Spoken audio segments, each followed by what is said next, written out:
Continuando con el curso de actualización cardiometabólica, en el módulo número 9 vamos a hablar sobre el manejo de la diabetes de acuerdo a las guías.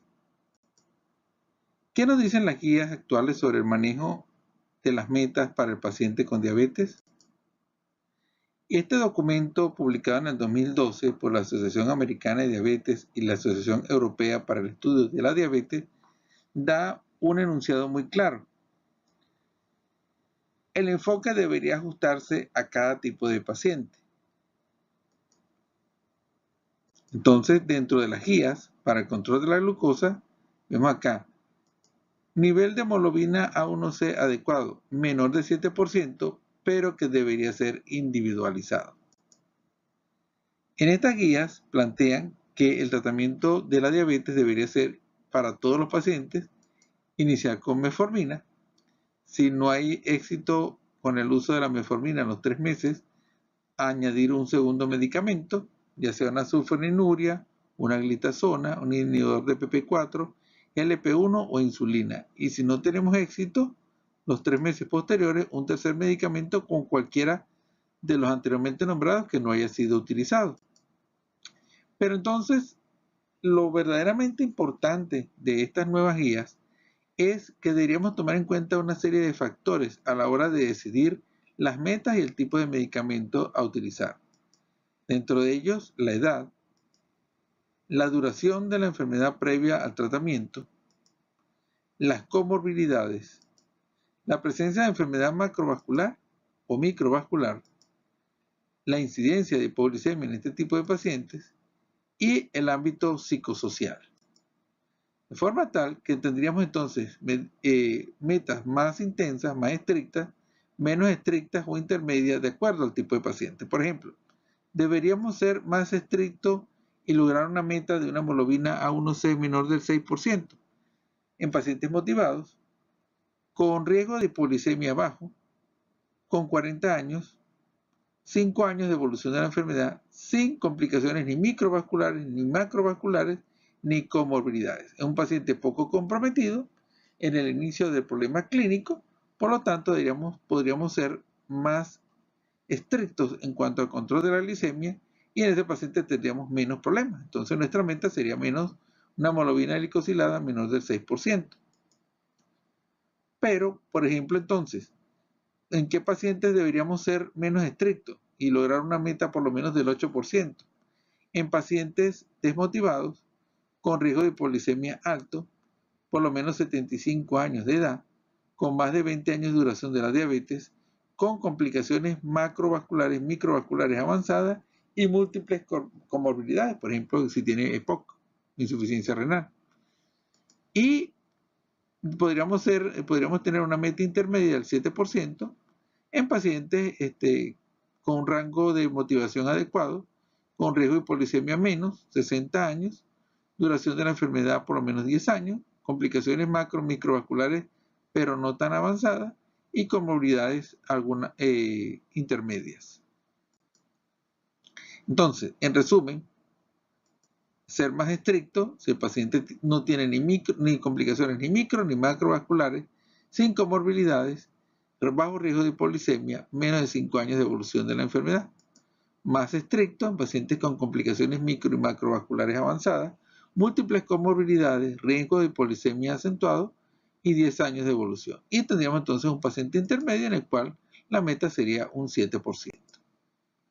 Entonces, aquí tenemos un resumen de las guías más recientes, las guías del Colegio Americano de Endocrinología, las guías de la Asociación Americana de Diabetes y la Asociación Europea del Estudio de la Diabetes y de la Asociación Latinoamericana del Estudio de la Diabetes. Y vemos que para las guías del Colegio Americano, la meta sería un 6.5% en cuanto al nivel de hemoglobina glicosilada ajustada por riesgo. La Asociación Americana de Diabetes y la Europea dice que el objetivo debería ser menos de 7%, pero si el paciente tiene bajo riesgo de hipoglicemia, 6 a 6.5%, y si tiene alto riesgo de hipoglicemia, 7.5 a 8%. Y la guía de la Asociación Latinoamericana de Diabetes dice que la meta debería ser menos del 7%, en pacientes con bajo riesgo de hipoglicemia menos de 6%, y de alto riesgo de hipoglicemia menos de 8%.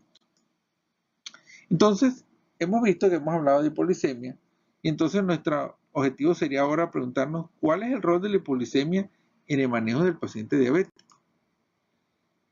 Debemos tener en cuenta que siempre los objetivos de control glicémico es evitar complicaciones microvasculares.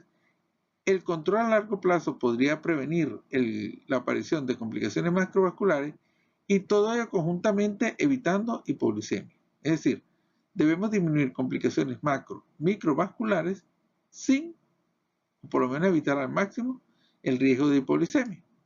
¿Por qué es tan importante la hipoglicemia desde el punto de vista del paciente diabético y principalmente cardiovascular? Porque la hipoglicemia produce complicaciones muy similares a la que produce la hiperglicemia. Se ha demostrado que la hipoglicemia induce inflamación a nivel endotelial con aumento de la producción de proteínas C reactivas e interleuquinas inflamatorias, que la hipoglicemia produce disfunción endotelial, disminuyendo el proceso de vasodilatación, que la hipoglicemia produce alteraciones en la coagulación, aumentando la activación plaquetaria y los factores de coagulación, produce activación de la respuesta simpática con anormalidades, que es una de las principales causas de mortalidad en el control de los pacientes diabéticos, alterando las variables hemodinámicas por producción de adrenalina, aumento de la contractilidad, del consumo de oxígeno y el trabajo cardíaco. Vean ustedes nuevamente las complicaciones de la hipoglicemia desde el punto de vista cardiovascular. Alto riesgo de trombosis por aumento de la cuenta plaquetaria y de la agregación plaquetaria con los factores de coagulación. Disfunción endotelial con vasoconstricción por los efectos de la proteína C reactiva en la interleuquina 6 con radicales libres. Y también el daño del miocardio con alteración de la contractilidad del miocardio y la generación de arritmias potencialmente mortales. Entonces vemos que así como la hiperglicemia produce complicaciones, la hipoglicemia también. En todo caso, deberíamos tratar de evitar al máximo que el tratamiento farmacológico de la diabetes indujera hipoglicemia. Y vemos acá en este cuadro que en realidad el riesgo de la hipoglicemia es una complicación que aparece después de 10 años de evolución de la enfermedad. Es decir, que antes de 10 años, el riesgo de hipoglicemia en un paciente, antes de 10 años de la evolución del problema, el riesgo de hipoglicemia es relativamente bajo. Después de los 10 años es que este riesgo aumenta exponencialmente. Por lo tanto, es por ello que se dice que a partir de los 10 años el control de la glicemia debería ser más liberal, con metas menos exigentes por precisamente evitar el riesgo de hipoglicemia. Hipoglicemia entonces es un marcador y un factor de riesgo. Es importante después de los 10 años, muy importante en caso de enfermedad renal y muy importante en caso de mal control metabólico. ¿Puede variar el beneficio del control glicémico? Esto es una pregunta importantísima. Entonces nosotros tenemos pacientes en los cuales podemos ser más estrictos y otros menos estrictos. Vamos a utilizar la calculadora de riesgo UKPDS para ver cómo interactúan los diferentes factores de control de la glicemia de acuerdo a las características de un paciente. Este calculador, podemos apreciar acá, tiene varios datos: la edad del paciente, la duración de la diabetes, el sexo, la presencia de fibrilación auricular, la raza, el hábito tabáquico, los niveles de hemoglobina A1C, la presión sistólica, el colesterol total y el HDL. Ok, y entonces nosotros vamos a calcular aquí diferentes factores. La enfermedad coronaria fatal, evento cerebrovascular y evento cerebrovascular fatal.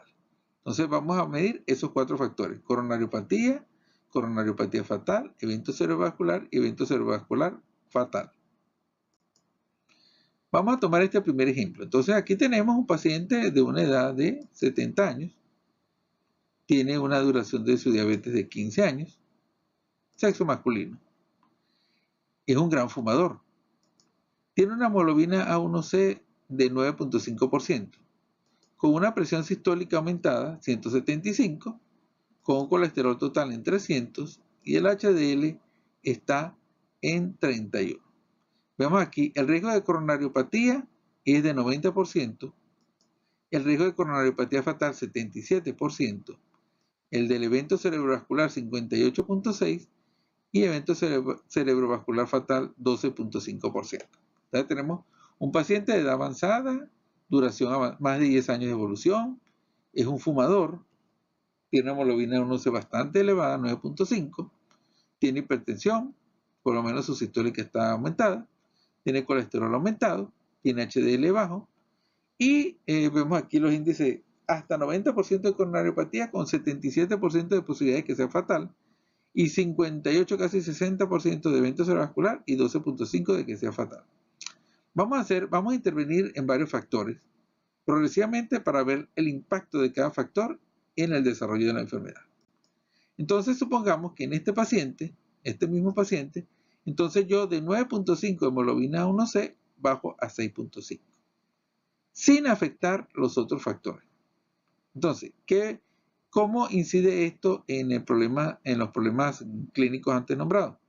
Bueno, la coronariopatía pasó de 90% a 78.5%, la fatal de 70% a 63%, y el evento cerebrovascular y el fatal no variaron. O sea que bajando a un paciente con los riesgos de un paciente de 70 años, bajando la hemoglobina glicosilada de 9.5 a 6.5, en realidad el resultado es bastante mediocre, no es muy acentuado la disminución de eventos.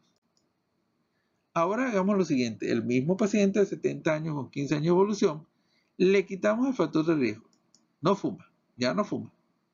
Le bajamos la presión arterial sistólica a 130, le bajamos el colesterol total a 200 y el HDL subió a 40. ¿Qué pasó con los eventos cardiovasculares? La coronariopatía de 90% bajó a 48, aproximadamente la mitad.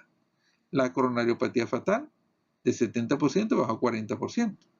Los eventos cerebrovasculares de 58 bajó a 23 y el fatal bajó de 12% a 3.2%. Vean ustedes entonces que aquí sí notamos un impacto bastante importante sin tocar los niveles de hemoglobina A1C. Ahora supongamos que en este mismo paciente de 70 años, entonces hacemos dos cosas. Le quitamos los factores de riesgo, que no son, y le bajamos la hemoglobina A1C, le quitamos el factor de ya no fumador, le bajamos la hemoglobina A1C de 9.5, no a 6.5, solamente a 8.5. Y le bajamos la presión sistólica a 130 y el colesterol a 200. ¿Y qué pasó con este paciente? Bueno, una disminución adicional de los eventos.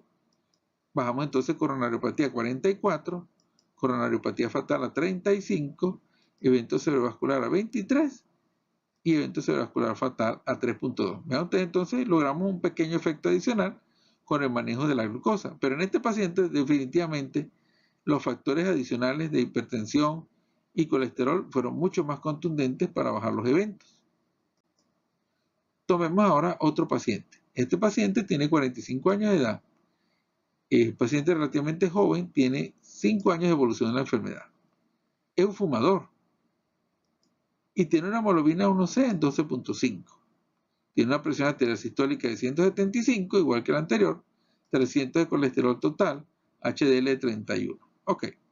Incidencia de evento en un paciente relativamente joven, con 5 años de evolución, fumador, con dislipidemia e hipertenso. Ok, ¿cuál es la incidencia de eventos en este paciente? Coronariopatía un 50%, coronariopatía fatal en un 32%, evento cerebrovascular en 5.9% y fatal en 1.3%. Y hagamos el mismo ejercicio. A este paciente le vamos a tocar solamente la hemoglobina A1C y la vamos a bajar de 12.5 a 6.5. ¿Qué pasó con este paciente? Sin tocar los otros factores. Con bajar la glucemia de 12.5 a 6.5, la incidencia de coronariopatía bajó a 48.5, la mitad. Coronariopatía fatal a 9.1%, la mitad. Evento cerebrovascular y el fatal también a 3.9 y 0.8%. Es decir, en este tipo de pacientes, el manejo de la glucemia fue impactante. Disminuyó a mitad los eventos. Ahora, entonces, hagamos un manejo conjunto de todo. Es un paciente de corta evolución, 5 años, 45, y le quitamos el hábito tabáquico y le bajamos la hemoglobina 1C de 12.5 a 6.5 y le bajamos la sistólica a 130 y le bajamos el colesterol a 200 y el HDL de 30 lo subimos a 41. ¿Qué pasó con este paciente? Bueno, mire, de la coronariopatía bajó a 8.3, casi 5 veces menos. La coronariopatía fatal a 3.1%, eventos cerebrovasculares 1.8 y evento cerebrovascular fatal 0.2. Es decir, logramos una estrategia verdaderamente exitosa para la vida de este paciente. Entonces vemos que logramos resultados muy interesantes en un paciente de corta evolución con el manejo conjunto tanto de la glucemia como el resto de factores de riesgo. Entonces vamos a concluir con todo esto que hemos planteado. ¿Cuáles son nuestras conclusiones finales? Podemos decir que para manejo de pacientes es importante evaluar el beneficio del control estricto. Es decir, para un paciente diabético, no siempre mientras más bajo es mejor. El control de la glucemia tiene un riesgo y tenemos que evaluar en qué tipo de pacientes deberíamos obtener un beneficio con el control estricto. Tenemos que evaluar el riesgo siempre de hipoglucemia. Tenemos que caracterizar pacientes para definir objetivos y metas y debemos considerar el rol de las comorbilidades para la escogencia de los hipoglucemiantes, como lo vimos en la sesión pasada. Muchas gracias.